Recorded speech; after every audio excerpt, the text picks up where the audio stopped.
प्रभास तीर्थ पर इस शिवलिंग की आराधना से मैं रोग मुक्त हो गया। इसी शिवलिंग को ज्योतिर्लिंग का स्वरूप देकर आप इसमें सदा विराजमान रहें। हर हर महादेव। भगवान शिव जो देवों के भी देव महादेव हैं और ऐसी मान्यता है कि भगवान शिव के 12 ज्योतिर्लिंगों के दर्शन करने से ही प्राणी मात्र के सभी कष्ट दूर हो जाते हैं और मोक्ष की प्राप्ति होती है। शिव पुराण के अनुसार भगवान शिव लोक कल्याण के लिए लिंग रूप में धरती पर वास करते हैं। भगवान शिव के 12 विग्रहों को 12 ज्योतिर्लिंग कहा जाता है। भारतवर्ष में यह 12 ज्योतिर्लिंग अलग अलग स्थानों पर स्थित हैं। किंतु क्या आप जानते हैं कि इन सभी ज्योतिर्लिंगों के धरती पर स्थापित होने की अलग अलग कहानी है जो अत्यंत रहस्यपूर्ण है, जिसे हम 12 भाग में आपको बताएंगे। 12 ज्योतिर्लिंग में सर्वप्रथम श्री सोमनाथ जी का स्मरण किया जाता है। पुराणों के अनुसार ऐसी मान्यता है कि भगवान शिव के इस ज्योतिर्लिंग के दर्शन से ही सभी शिव भक्तों का कष्ट दूर होता है और मोक्ष की प्राप्ति होती है। सोमनाथ ज्योतिर्लिंग जो कि गुजरात के सौराष्ट्र क्षेत्र में जूनागढ़ के पास वेरावल में समुद्र तट पर है, एक विशाल मंदिर में स्थापित है। कहा जाता है कि यहाँ भगवान शिव ने चंद्रमा को दक्ष प्रजापति के श्राप से मुक्त किया था। इसके साथ ही इसी स्थल पर भगवान श्री कृष्ण ने एक शिकारी के तीर से अपने तलवे को बिंधवाया था और अपनी सांसारिक लीला समाप्त की थी। सोमनाथ जी का मंदिर अपने वैभव और समृद्धि के लिए भी विख्यात रहा है। इस मंदिर को कई बार देसी विदेशी हमलावरों ने भी अपना निशाना बनाया। श्री सोमनाथ ज्योतिर्लिंग के बारे में जो कथा प्रसिद्ध है वो इस प्रकार है।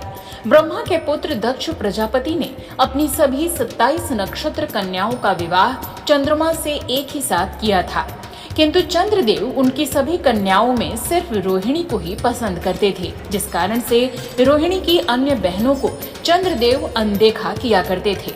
इस कारण रोहिणी की सभी बहनें दुखी रहती थीं। जब दक्ष प्रजापति को इस बात की जानकारी हुई तो उन्होंने चंद्रदेव को अपनी सभी पुत्रियों से समान व्यवहार करने के लिए समझाया, किंतु चंद्रदेव पर दक्ष प्रजापति की इन बातों का कोई असर नहीं हुआ। तब दक्ष राज ने क्रोधित होकर चंद्रदेव को क्षय रोग से ग्रस्त हो जाने का श्राप दे दिया। दक्ष राज के श्राप के कारण चंद्रदेव का शरीर निरंतर घटने लगा, जिससे पूरे संसार में चंद्रदेव द्वारा चांदनी फैलाने का उनका काम रुक गया और सभी जीव अत्यंत कष्ट उठाने लगे और दया की पुकार करने लगे। दक्ष राज के श्राप से मुक्त होने के लिए चंद्रदेव ने सभी देवताओं, महर्षियों आदि को मदद के लिए पुकारा, परंतु कोई उपाय नहीं सूझा। तब सभी देवता असहाय चंद्रदेव को लेकर ब्रह्मा जी की शरण में पहुंचे।